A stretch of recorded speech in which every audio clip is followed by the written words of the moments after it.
Okay, welcome to the program. This is the Otherppl Show. My name is Brad Listi, and I'm in Los Angeles. It's nice to be with you. Thank you for listening. Happy Sunday. I have a Craftwork episode for you today. Craftwork episodes, for the uninitiated, feature conversations about some aspect of the craft of writing or the business of publishing. Today, we're going to be talking about craft with Matthew Clark Davison and Alice LaPlante. They are the co-authors of a book called The Lab, Experimentsin Writing Across Genre. It is available from Norton and Company, and this is a book that is an outgrowth of their teaching life. And this book features 10 chapters and 90 exercises that challenge writers to cross-pollinate, to experiment, to play with different forms, to really investigate fiction and creative nonfiction and poetry, and to then push toward hybrid or entirely new forms. So this is a book for writers who are really interested in digging deep and operating out on a wire fearlessly. I had a great conversation with Matthew Clark Davison and Alice LaPlante about hybrid literary forms, not necessarily only as ends in and of themselves, but also as a means for a writer to get out of a rut or to see their work in a new light or to put themselves into a more generative, creative state. This kind of experimentation can serve either purpose. It can be the thing that you're working towards as a kind of creative terminus, but it can also be a tool that you can use to help yourself generate and to foment creative breakthroughs. So you will hear us in conversation in just a moment. Once again, I will be speaking with Matthew Clark Davison and Alice LaPlante, and their book is called The Lab, Experimentsin Writing Across Genre. Today's episode is brought to you by Tin House, publisher of the debut novel Wanting by Claire Gia. Wanting is a searing debut novel of envy, longing, and regret across 3 lives and 2 countries. It's a book about friendship, it's a book about desire, and it explores why, even as it destroys us, people always tend to want more. Once again, the book is called Wanting, the debut novel by Claire Gia, available from Tin House. So a quick reminder about my weekly email newsletter. You can sign up for it over at bradlisti.substack.com.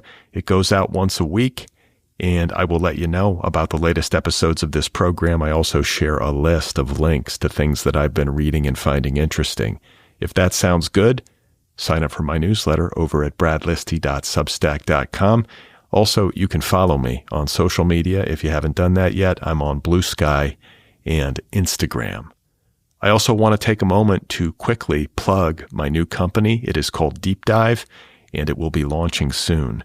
Deep Dive specializes in the creation of long-form educational audio, and the debut course from Deep Dive is called How to Write a Novel. I am the host of the course, and it contains more than 50 hours, 50, of never-before-heard conversations with dozens of today's leading writers. People like Emily St. John Mandel, Steve Almond, Wahini Vara, Purchista Hakpur, Melissa Broder, Antoine Wilson, Matt Bell, Matthew Salasis, Maya Binyam, Madeline Lucas, Vivi Ganeshananthan, Hannah Petard, Lynn Steger-Strong, Deb Olin Unferth, Stephen Graham Jones. The list goes on. There's never been a writing course quite like this one. I am so excited to be very close to launch. It's going to happen soon. And I will keep you posted right here on this program. You can sign up for the wait list over at www.deepdive.audio. And you can follow Deep Dive on Instagram and Blue Sky for all the latest. All right, so my guests, once again, are Matthew Clark Davison and Alice LaPlante. Their book is called The Lab, Experimentsin Writing Across Genre, available from Norton and Company. Matthew Clark Davison is the author of the debut novel Doubting Thomas, and he is a founder of The Lab, which is a generative writing workshop. He taught for many years at San Francisco State University, and he lives in Oakland. And Alice LaPlante is the author of a craft book called The Making of a Story and the New York Times bestselling novel Turn of Mind. She too has taught creative writing, both at Stanford and San Francisco State University, and she now lives in Mallorca, Spain. So a great conversation about hybrid literary forms, cross-pollination, and experimentation, both in life and in art, with Matthew Clark Davison and Alice LaPlante. Let's get to it. So the lab is really the love child of one of Matthew's things and one of my things. I have a textbook out called The Making of a Story, also by Norton. And Matthew has run an independent writing seminar there in San Francisco for years. And we put them together. So it's a hybrid. It's a hybrid, yes. Okay, so it's Alice, it's your textbook, and then Matthew, what is it of yours that is conjoined with the textbook? Well, I started to do a generative writing workshop in San Francisco based on experiments that we were doing with processes of other art forms and other writers' work. And I was using Alice's Making of the Story in my class. My classroom's at San Francisco State separate from that, and they were really, really compatible, like the craft. So Alice and I generated this entire book together, chapter by chapter, but it was her expertise and the ways in which she talked about prose in the making of a story that grounded the idea of this experimental across genre thing that I had going on. So can people join the lab? Like, what is this something that like listeners could access? Yes, there's a online version of the lab. Alice and I just finished a week-long intensive lab in Mallorca, and we're planning on doing all sorts of other things like that. Ran 3 times a year for 6 weeks at a time in San Francisco up until COVID for, I think, something like 12 or 14 years. And now you can hang out because Alice, for people listening, is in Mallorca. That's where she lives. So people can get the IRL experience in Mallorca. That sounds lovely. Well, next year it's going to be in Mexico. Oh, it is? Yeah. Okay, so it moves. It moves.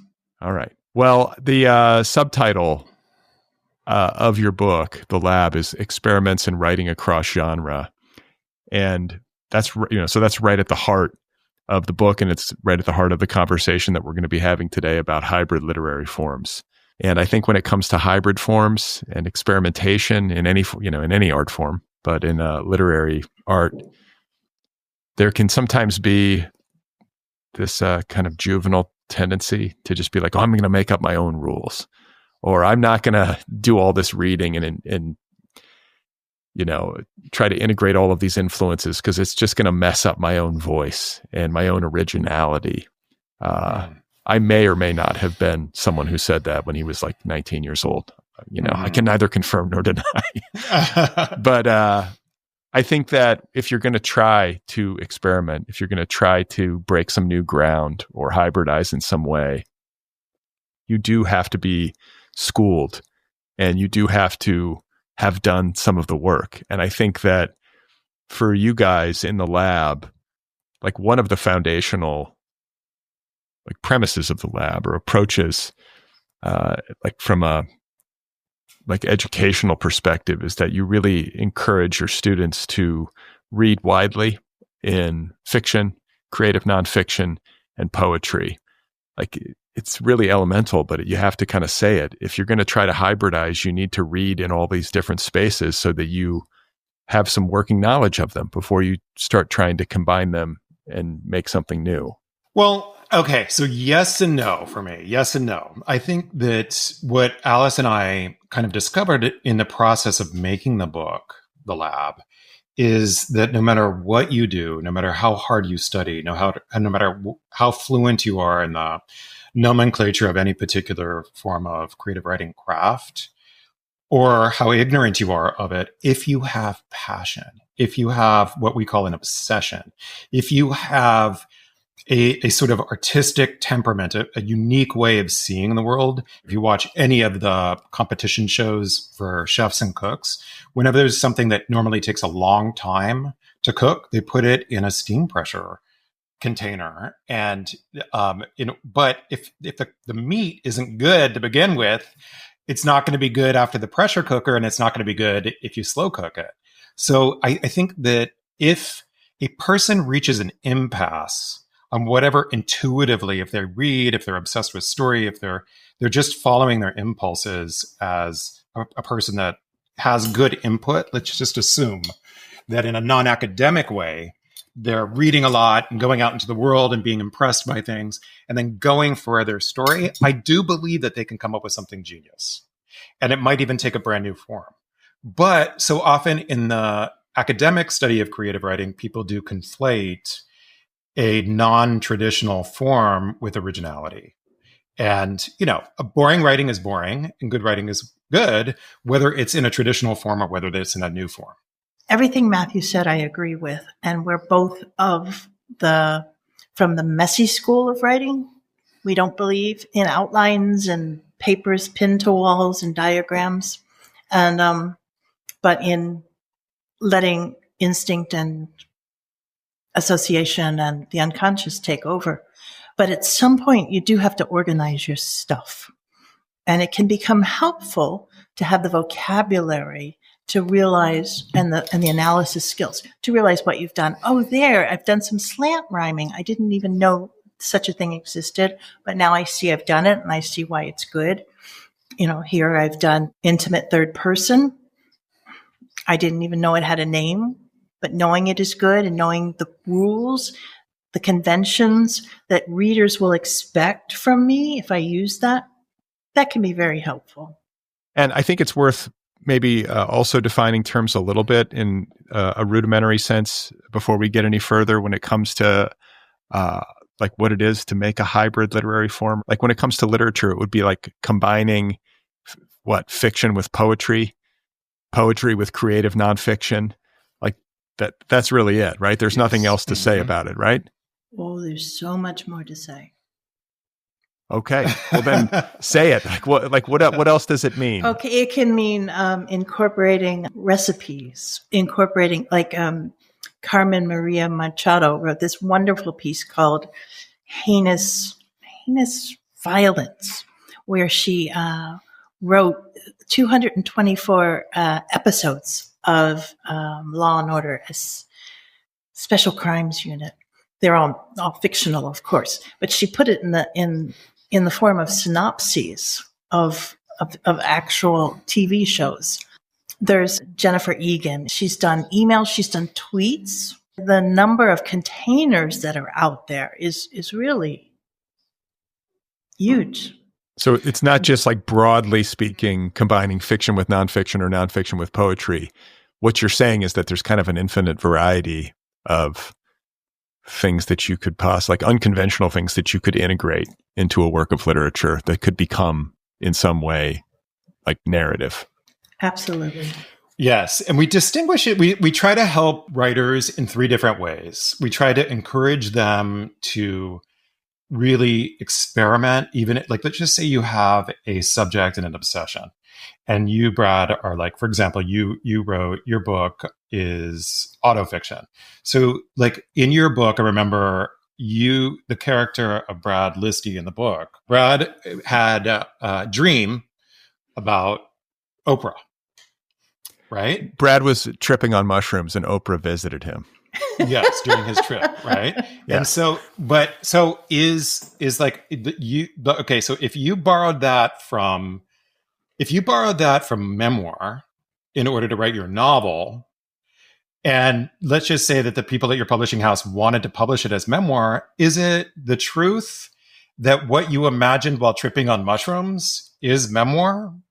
Do you hear what I'm saying? It's just like Oprah Winfrey, the human being, wasn't there in the way that Oprah Winfrey was there in the hallucinogenic trip for your character, but those kinds of unanswerable questions about what is experience or whatever, all of those things can be used in order to heighten either memoir or fiction in that particular case. And then the other thing that we do is to encourage writers to mix genres within the genre. So if you look at Justin Torres's We the Animals, that famous book, and you look at the first chapter, it uses all of the most effective tools that a poet uses around repetition and anaphora and other poetic devices in order to have the most kick-ass first chapter of a novel ever written. And the third thing is invent a new form when the material demands it. But that's the caveat. That's when you get to where it becomes really, really compelling for the reader as well as for the writer. And that's when you realize, oh, no, it's my obsessions. It's that the ingredients that I'm trying to put into a container that are demanding that I write this as a special victims unit, like that Carmen Maria Machado does, or Justin Torres does what he does because the story demands it. So what you're saying is that's the justification that one needs in order to try to do something that's completely out of the box, experimental, and like brand new, is that you have to be paying attention to the story demands. The material will tell you. Yes.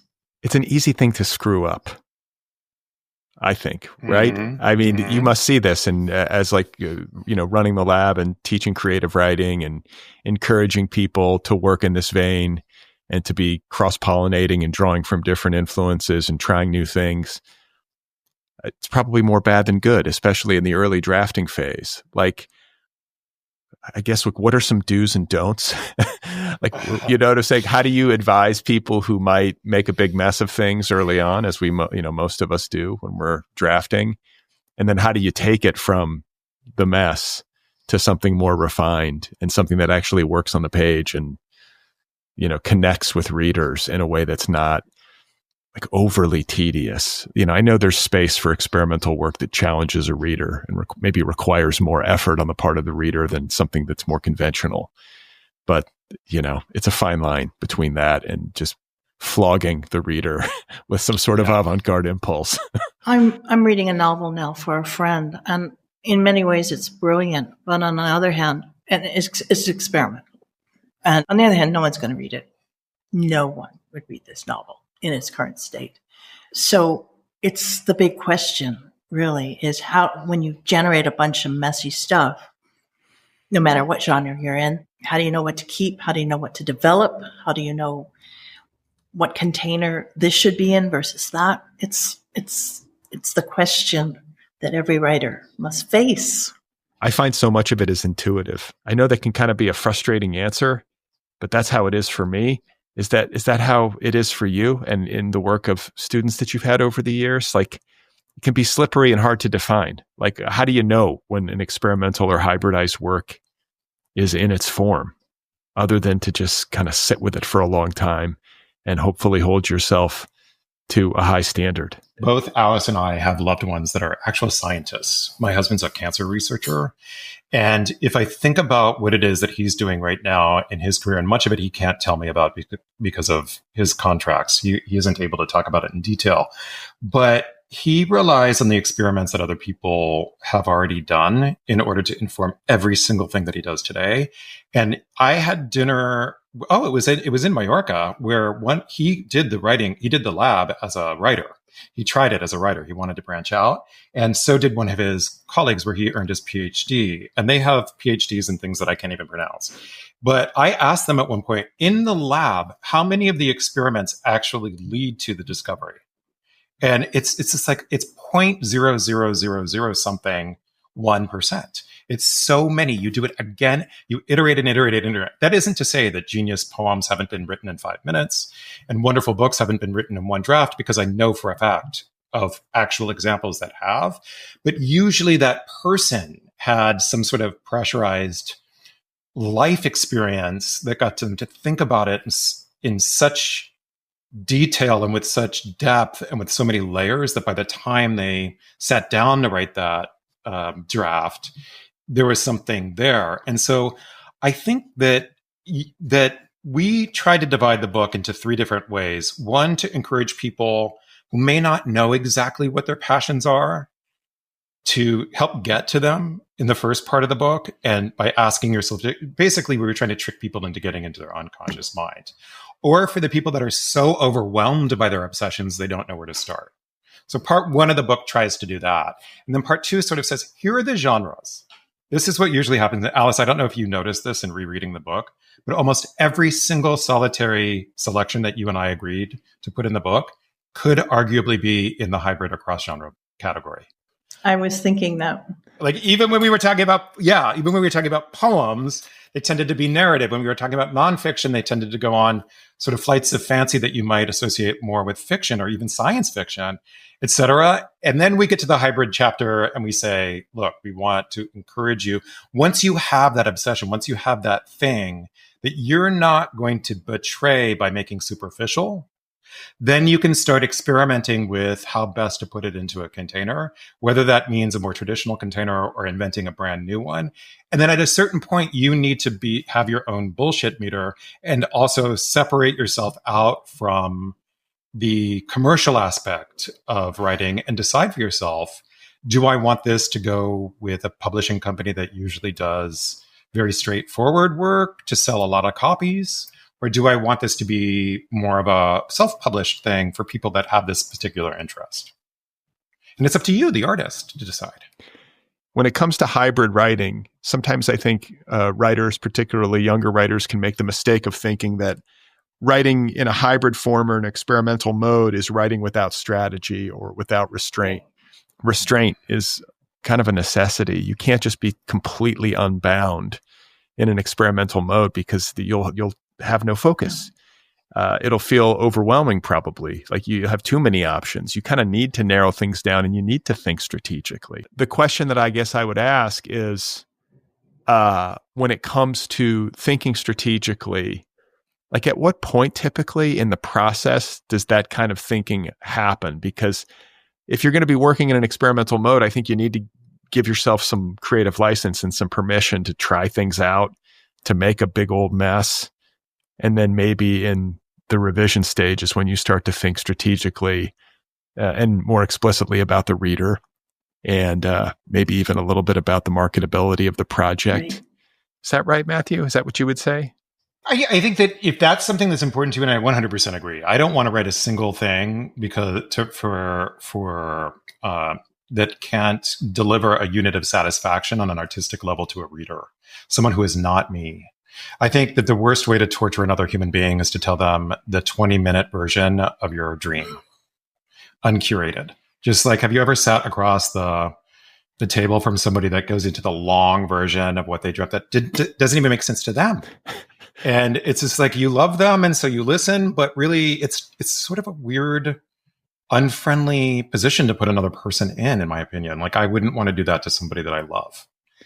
Likewise, I want to transmit something of the importance of what I pick up on in the world into you, and I spend a lot of my time as an artist listening to the things that you think are important, that other artists think are important, that may not have occurred to me. I'm wide open for that. And that's a communication that for me is what is the same thing that I hear religious people. I'm not religious, but I get what people describe that they get from practicing their religion from art. And that's because somebody is, they're trying to reach me.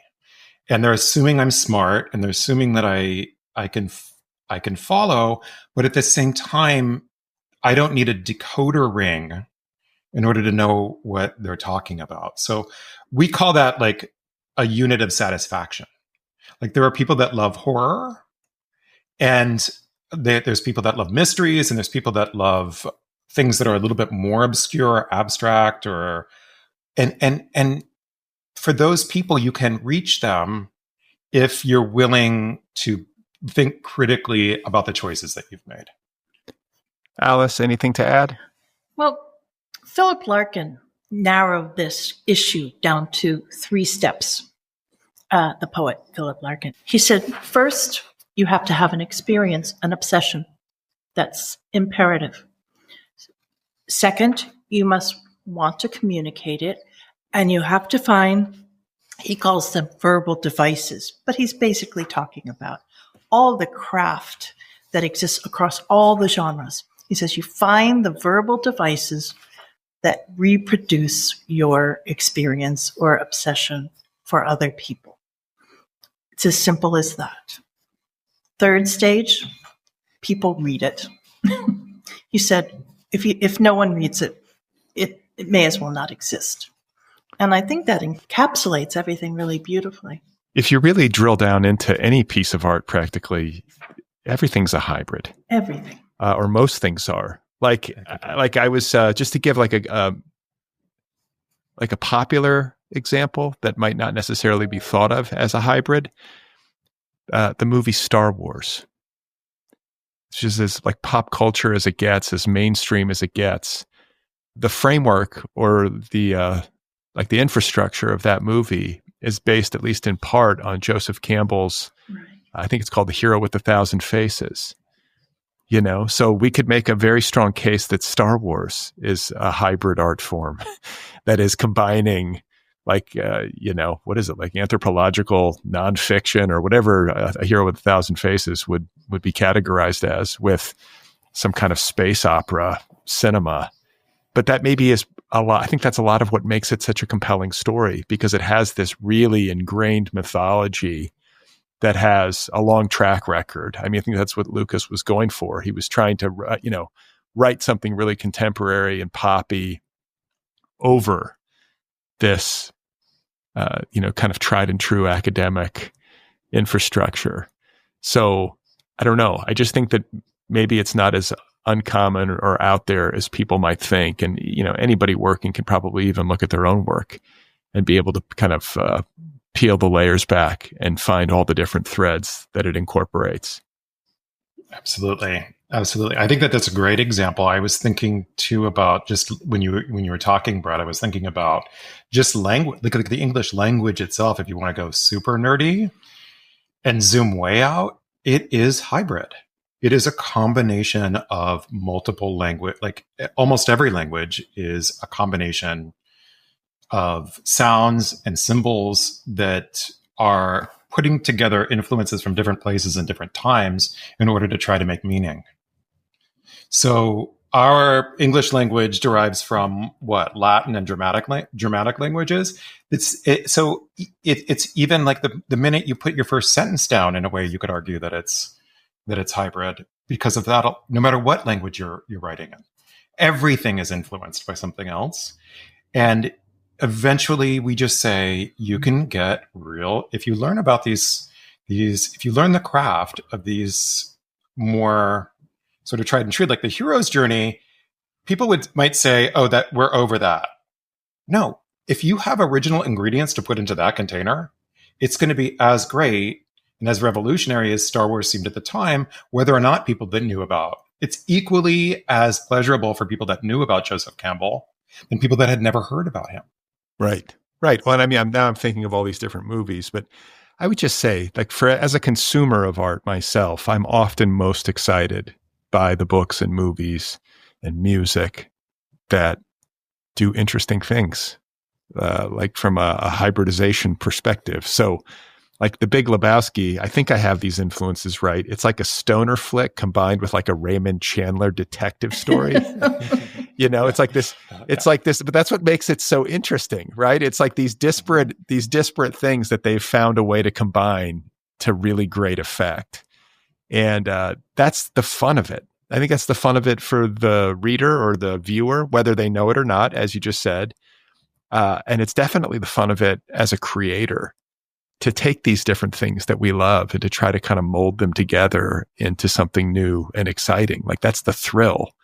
And there's an exercise in the lab that I want to talk about, because I think for listeners, it's a good idea to kind of give them maybe something they could do to try to take a stab at this, taking from one form and then applying it to another. And so the exercise that you guys lay out in the book is to have a writer choose like the opening paragraphs from something that they've written, some prose, and then to make a poem out of the first 2 paragraphs.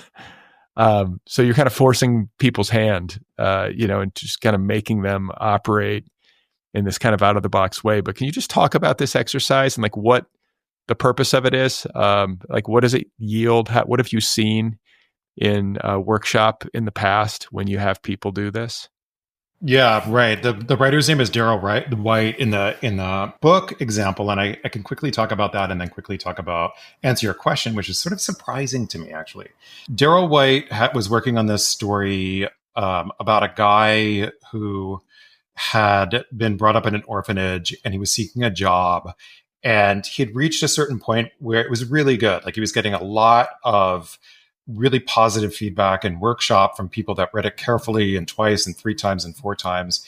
And he just he just didn't feel like it had quite reached the level, like it was doing in some places, maybe too much, in other places, not enough, but he lost sight of how. So what I recommended that he did in this particular case was something that one of my teachers recommended that I do with mine, which was to do this exercise that you just described, Brad, which is to make a poem. And then another iteration of it was to decide on reread his story as a story and then decide on a single thematic concern within the story that maybe he didn't even know that he was working with. And he found one, and instead of taking the most poetic lines or the best lines and the most surprising or the most sonically pleasing lines, his chore was to make a poem out of every line that illuminated that particular thematic concern. And the poem was it's in the book. And I think that Daryl would agree that the story is better than the poem, but it helped him hone in on something that he wasn't even aware was in his earlier drafts, and then revise with that in mind when he went back to that prose form. So, and I've seen that happen again and again, especially if you get away from thinking that a poem is just the prettiest lines, and instead think about meaning that they're conveying, and then trying to compress that down into the smallest space. That can actually help. You can apply that same logic to a longer form and help you cut scenes or find places where you might need to flesh something out. That's interesting, because that squares with my experience that the thematic concerns of a book don't tend to become apparent to the writer until later in the process. Even after publication, sometimes people kind of tell you what you did. You're like, oh, who knew that this was my deepest concern? Thanks for telling me. But that's interesting that by taking on this exercise and breaking 2 paragraphs of prose into a poem, what it yields is that it can help to illuminate thematic concern.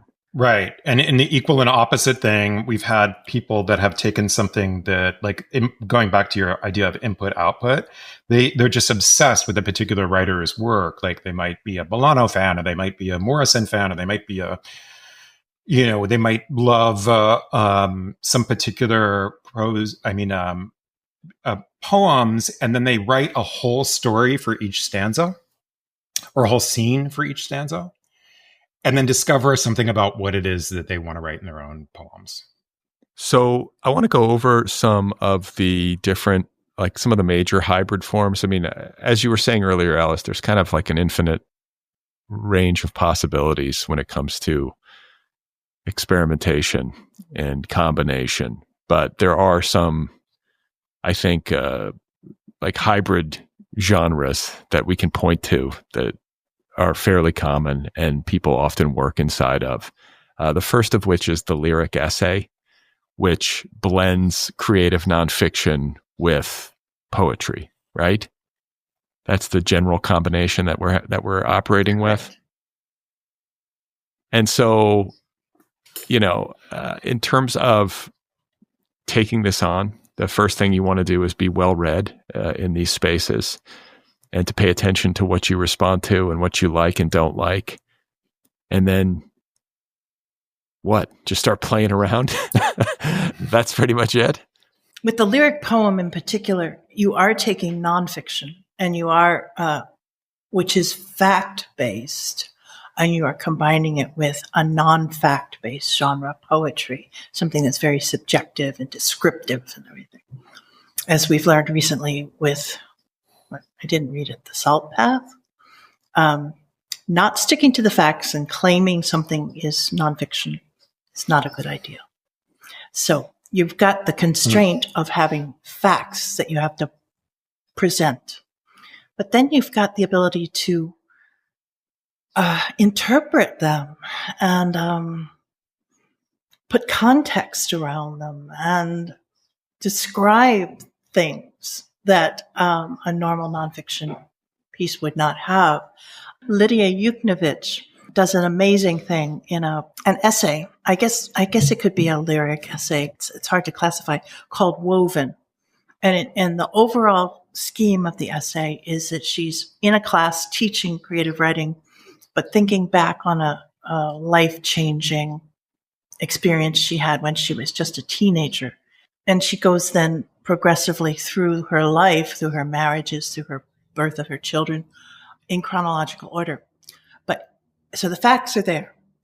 But in between, she puts in everything from Ukrainian folk myths that her grandmother told her to her feelings towards a Marine in her class, because the original incident involved armed forces men paralyzing her girlfriend for life, making connections, making amazing associations. Well, I think like what I'm hearing and what I think is an important takeaway is that with the lyric essay, you're prioritizing the subjective. Even though you've got to grapple with facts, you do have to kind of lean in the direction of the subjective. And I think that lyric essays, as you guys write in the book, often incorporate brevity, fragmentation.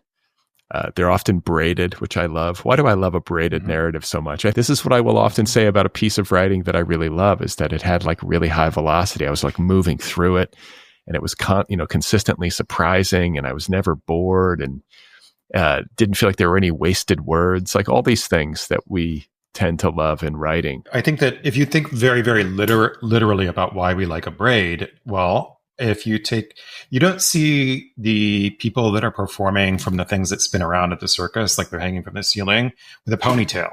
That thing that they're spinning around from on their head. Have you ever seen a circus worker who's like spinning around literally it's from their hair? They're hanging from something from their hair. Google it. It's a thing. Okay. It's a braid, because and it's same thing with a piece of rope, like that's made of strands. And when you overlap them in that particular way and create a braid, it's stronger. It's more resilient. It can bear more weight. And I think that if you start to get to a point where it's just like, okay, this is really super contrasting, where you're working on a novel or an essay, if you start realizing another exercise that I give students all the time, when they say they're stuck, nothing is a one size fits all. It's like they're bored with their own. They know that it's got the juice. They know it's got what it takes to go the long haul, but they're stuck. I say to them, is there something, what day does it take place in reality? And if the answer is yes, I say, what year? And if they say 2012, and I say, what month? And they say January, I said, can you Google something that took place on that day and incorporate it into the scene? Even if it's a phone call or something that comes on the radio or whatever. And then if the writer gets surprised by the unlikely association that buffs and like the whatever's playing on the radio is buffing and shining whatever the situation is, and vice versa, with contrast and highlight and all the same things, that's so thrilling. I want to move to like the next kind of common like hybrid form in literature, and that's the prose poem, which sort of is what it says. From a teaching perspective in the lab, are there exercises that you would have students do with prose poems? Like, I feel like prose poems can be generative too, kind of in the manner of that exercise that we laid out earlier, where you have students try to operate in this form and to see what it might elicit that could potentially light the way for like a longer form narrative. I think a lot of prose poems are derived from longer works that have been shrunk down. And one excellent exercise to do is for people to ask your students to take a story-length story and make it into 100 words, and then incorporate other poetic techniques in it, like perhaps, rhythm, rhyming,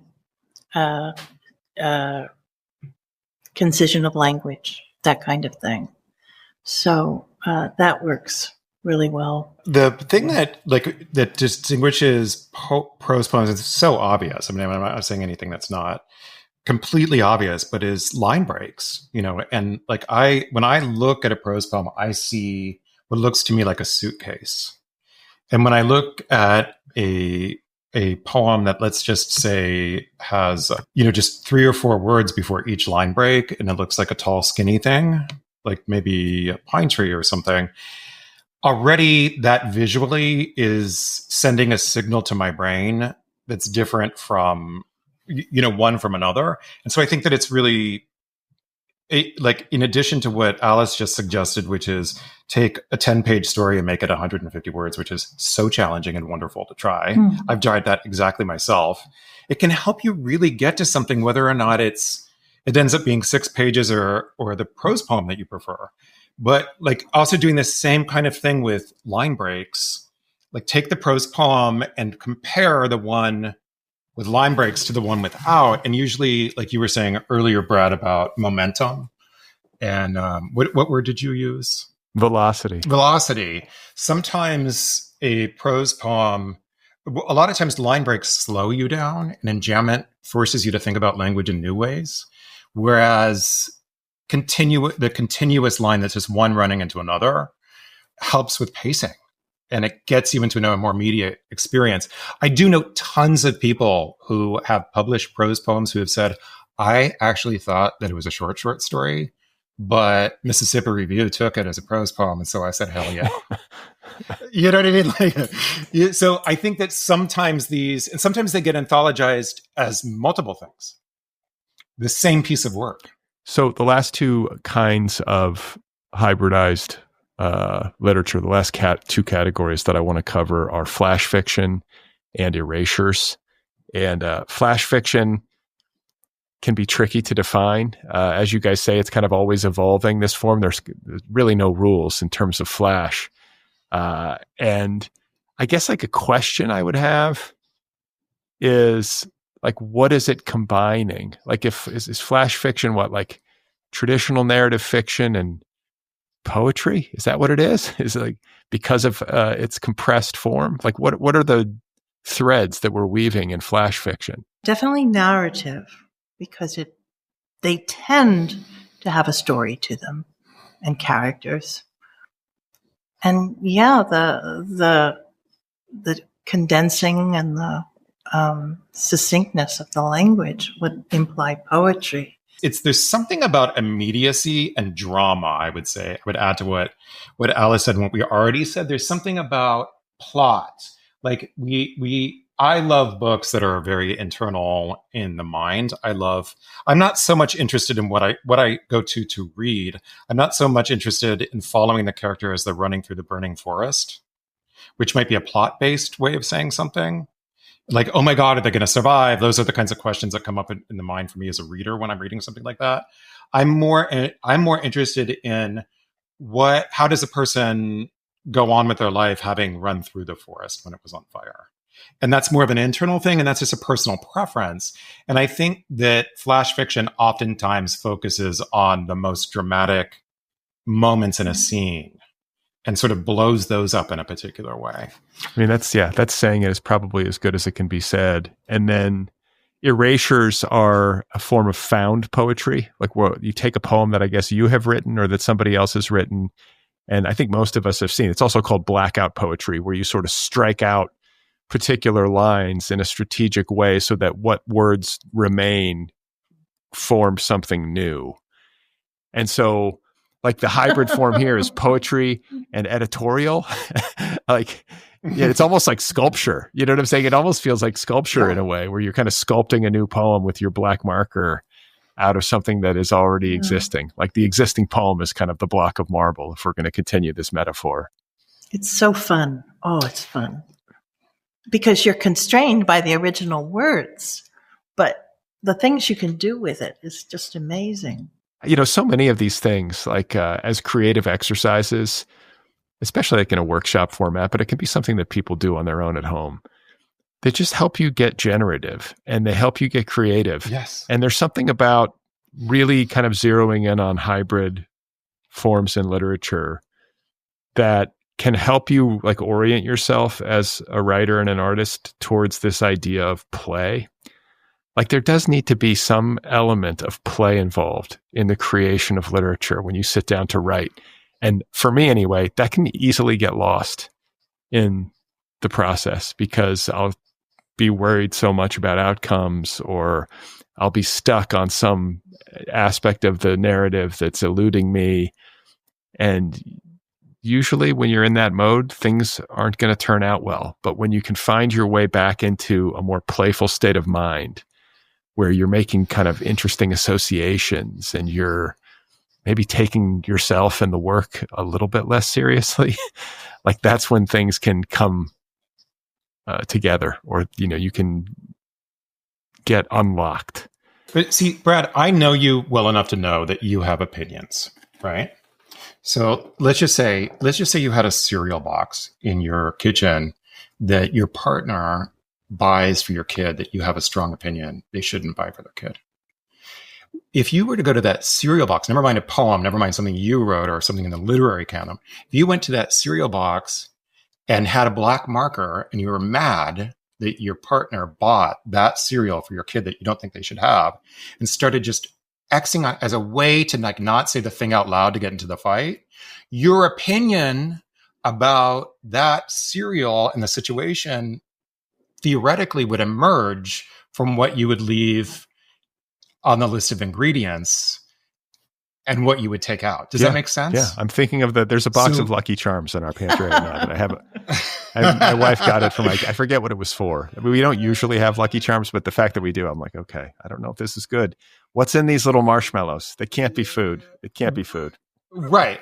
So if we were to challenge you, right, if you were in the lab right now and you had, let's just say that you had a project that you believed in and that we saw its potential as well.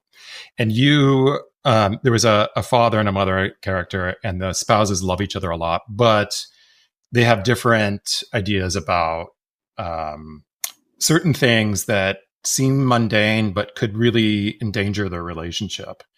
I might say to you, give me an example. And it's like the cereal they buy. And I'm like, okay, go make an erasure poem out of the back ingredients.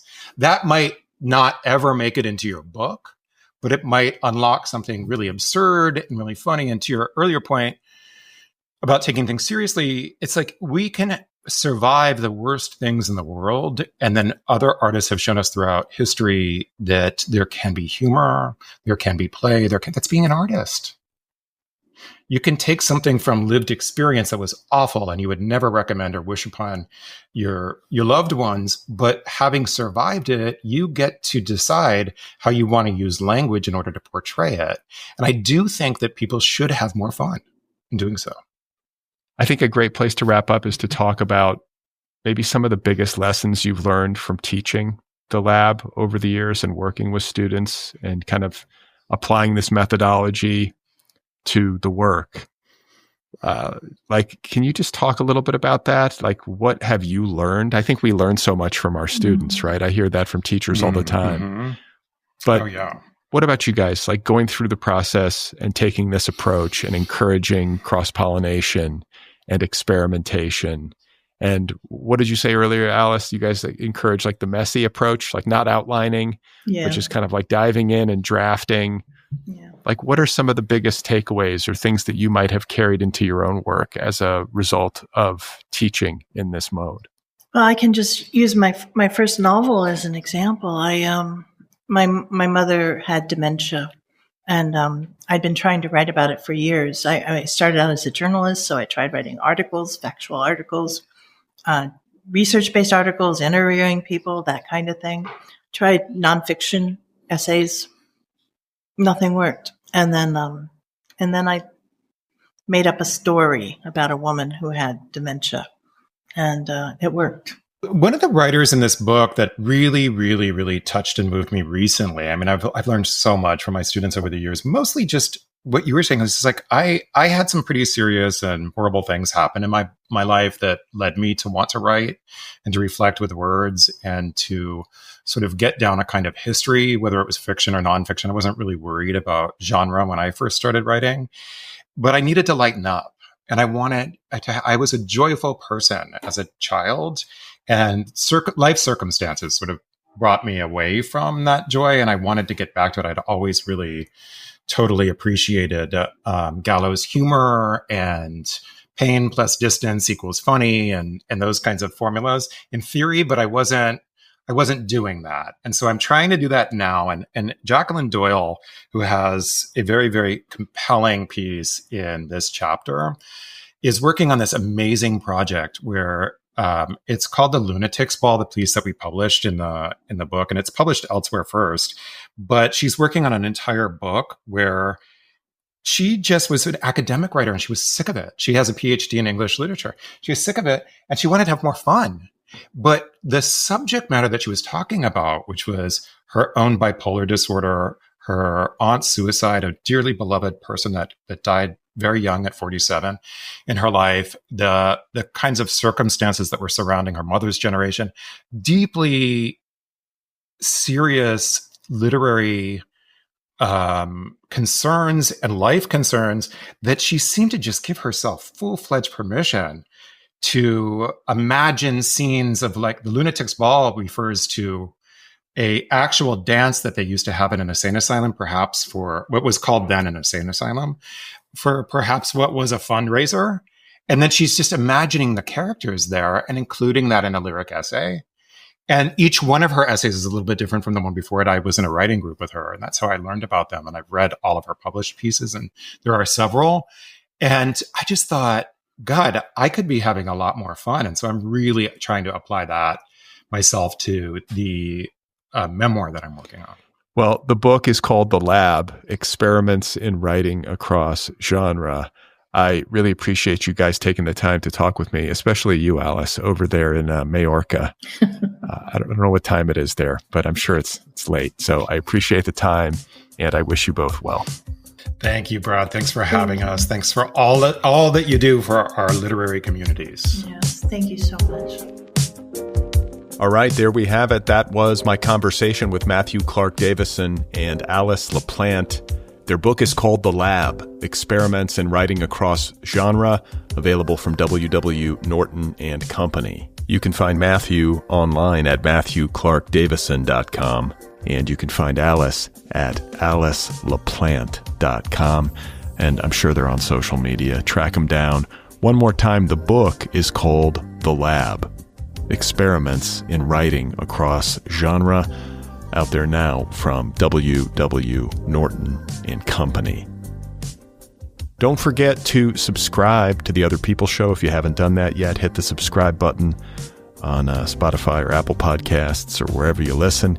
And be sure to follow the show on social media, on Instagram and Blue Sky. You can sign up for my weekly email newsletter over at bradlisti.substack.com. And if you love this show, I hope you will support this show. You can do that over at patreon.com/otherpplpod. If you would like to join my book club, the Otherppl Book Club, or if you would like to get an Otherppl t-shirt or a sweatshirt, you can do all of the above at the show's official website, otherppl.com. If you want to join the waitlist for How to Write a Novel, the debut course from my new company, Deep Dive, you can join the waitlist over at www.deepdive.audio. A reminder that Deep Dive will be launching soon. How to Write a Novel will be available soon, so stay tuned. Last but not least, if you have a minute and you want to help me out a little bit, please give this show a rating wherever you listen. So on Spotify or Apple Podcasts, whatever podcast platform you use to listen to this show, there's typically a way for you to give the show a rating and or write a little review. If you could do that for me, I would be grateful. It helps the show in the algorithm, and it helps it find new listeners. All right, so I think that does it for today. Happy Sunday. Hope you have a good one, and I will be back again on Tuesday with a brand new episode of The Otherppl Show. I will be in conversation with Megan Abbott, one of our finest writers of crime fiction. She has a new novel out called El Dorado Drive. And I had a great talk with Megan Abbott. Excited to share that one with you on Tuesday. Stay tuned.